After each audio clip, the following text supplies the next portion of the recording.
think all of us are constantly bombarded with influencers or folks on the internet saying that digital products is the best way to make money online today. And so today, what I'll be walking through is basically demystifying what it actually means to make money with digital products and the 3 ways that we're seeing this come to fruition across the internet, so you know what everybody's talking about.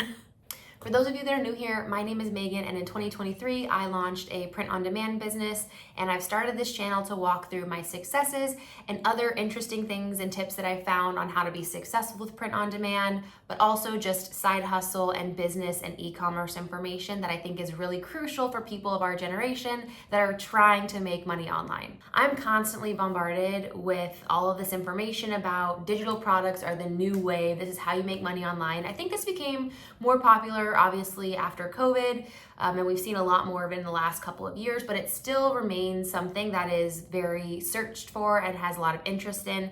In the last year or so alone, the search interest for digital product has doubled, and we've seen lots of different kind of information and hype around this topic. And so today we'll just be walking through what it means, less of like a step-by-step on how you make money, but more of like, what does it mean? Because I feel like it's very confusing of like, what is digital product? How are they doing that? There's plenty of different ways that we're seeing it across the space, but anyways, let's get into it. So what are digital products? Digital products are products that you find online where no physical good is present. It's not like you're buying a t-shirt. You are buying some sort of information to be sent to you virtually for you to utilize that information and learn something or use it as a tool in your day-to-day life. And so no physical goods are being purchased in this process. Why is this an attractive business model?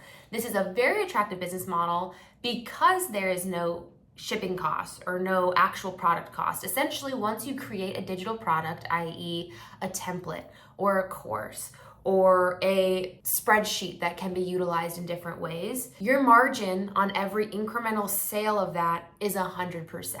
So you can get pretty scrappy with your marketing. And so it's a very attractive business model where there's a heavy upfront investment in your time to build that product or your time to learn and market that product. But then the margin is cushy, the margin is good. So a lot of people are flocking to this saying it's so passive, right? Like it's easy, you set it up, people come in and buy it, and that's kind of it.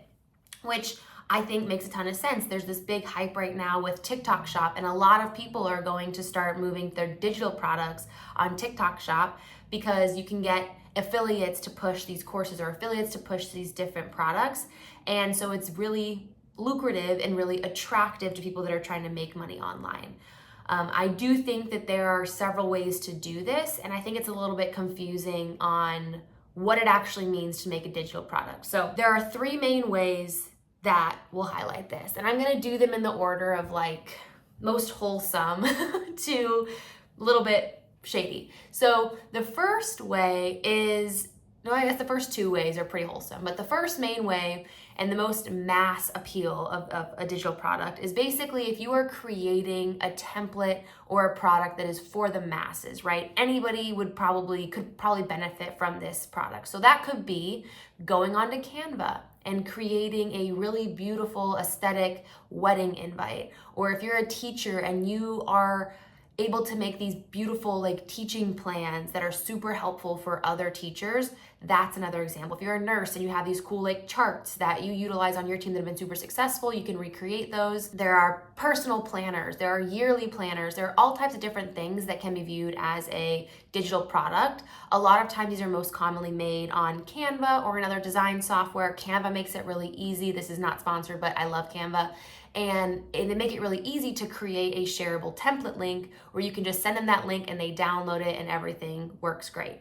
So I would say that's the easiest way. So if you are somebody that operates in a space, like you are niched down into real estate or a teacher or sales or whatever it is, and you are utilizing something of your own or a resume template, anything that you find very valuable, people have said, oh my God, like that's really cool. Like, can you send that to me?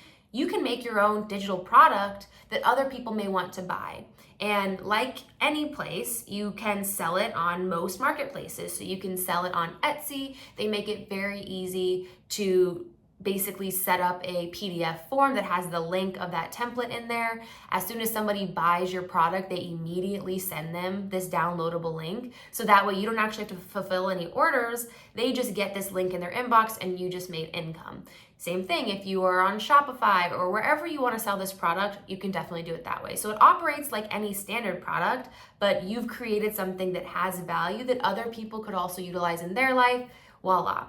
Digital product for the masses and very easy to basically sell online. So that's product one. It's more like mass creation. Product two is going to be more of where we've seen this creator economy go, right? And that is going to be courses. So let's say you are somebody that has had a lot of success in a space, whether you became really popular being a creator, you made a lot of money via Etsy, and now you are selling a course. There are lots of ways where you could become just like an expert leader in your space, and then you create a course. You develop a video course or an online website that you can give password protected access to, where you can sell this to people and say, hey, I've done this for the last 5 years. I've made all the mistakes. I have all the tips and tricks for you. Just pay $100 and you get access to all of my learnings. Open up the brain, it's right here for you. So it's a huge way that creators have made money. A lot of folks that are in Etsy space, Amazon, FBA, all types of industries can sell this course on how they did what they did and how you can recreate that success as well.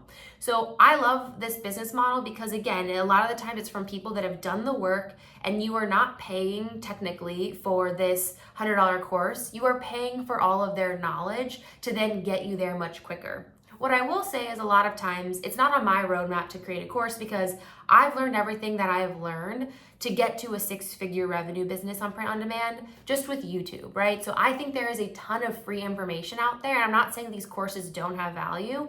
I think that they definitely do. However, I'm cheap. I'd rather do it online for free. I'll hit you with that like and subscribe and watch time, but I'm probably just going to try to find that information for free. Now, there are probably exceptions to every rule and somebody out here that has all the secrets, in which case I would say invest every day, but still a really cool way for these creators to make money off of the value that they're adding to the industry. So that's part one. There's creating for the masses, something that's maybe $5 to $10 and you can just get quick wins here. And then there's maybe a course that's, $10, $20, $30, $100 where you're able to add and build this course together for hours and hours of your time and then resell that product. And every marginal time you sell that, that's basically pure profit. Part three is like an adjacency to part two, and one that's getting a lot of hype right now across the channel. It is called master resale rights. So what does that mean? You're probably hearing this all the time. People are saying master resale rights, courses, it's a $497 course. What this basically means is that instead of creating your own product or creating your own course, you are taking a pre-made course. Somebody else made it, they created all the materials, they've packaged it. You are taking that pre-made course and you are buying it to then just sell it. So you can change it, you can edit it, but basically you're not putting in the effort to make it. You are just repackaging it as your own course and then selling that course with the goal of getting the buyers of that course to sell that course too and get them to make money. So if you're like me, you're seeing a ton of girls online all the time, driving in their Ferrari, or with their Louis bag or like whatever, and they're saying, you can be just like me. I would have never thought that 3 months ago I'd be making $30K a month doing marketing online. This is how you get to where I got to. I thought it was a scam. It's not a scam. What they're basically doing is they are taking this course that teaches them how to do digital marketing. And that's in more of the broad sense, right? That's how to brand yourself, how to utilize good creatives, just how to do marketing in general, which probably has a lot of value. But they're buying this course to then market that exact course to other people. So it's less so like you are marketing your own expertise in a product area of something really specific, but you are just buying this course to sell this course. So any of the marketing that you are doing is to show that you have this lifestyle of being able to sell a $500 course to other people that also just want to sell a $500 course. So it's kind of an interesting business model. There's a lot of hubbub on the internet about, is this the next multi-level marketing. It's not a pyramid scheme in the sense of top leaders are trying to get bottom leaders to purchase it. It's not really a multi-level marketing scheme in that sense. However, it does feel kind of weird that you don't have the expertise, but you're buying this course with the only goal to get other people to buy the course.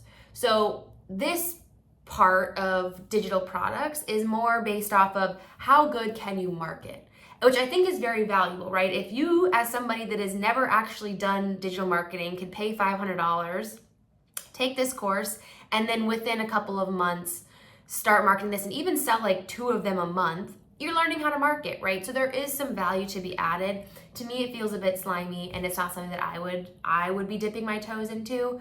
But in case you're seeing all of that on the internet of, how am I making $30,000 a month? We don't know if you're making $30,000 a month. We have no idea how much you're making, but you are learning how to market other people to buy this course, and whether you get value or you don't get value, it doesn't really matter. The course is being sold, and that's how money is being made. So kind of a crazy business model, but those are the 3 basic ways. You create a mass product for folks to utilize. You utilize your own business experience to create your own course or your own products that are really tied to you and your experiences and the value that you bring to the industry. Or you are just learning and marketing another course that is pre-packaged, in which case your expertise is more so in marketing whatever those methods be, moral or unmoral. That's kind of the 3 ways that people are making money with digital products. So hopefully that's helpful for you to understand when you're seeing this online, like, how are people making all this money? If this was helpful in any sense, please like and subscribe for more of my content.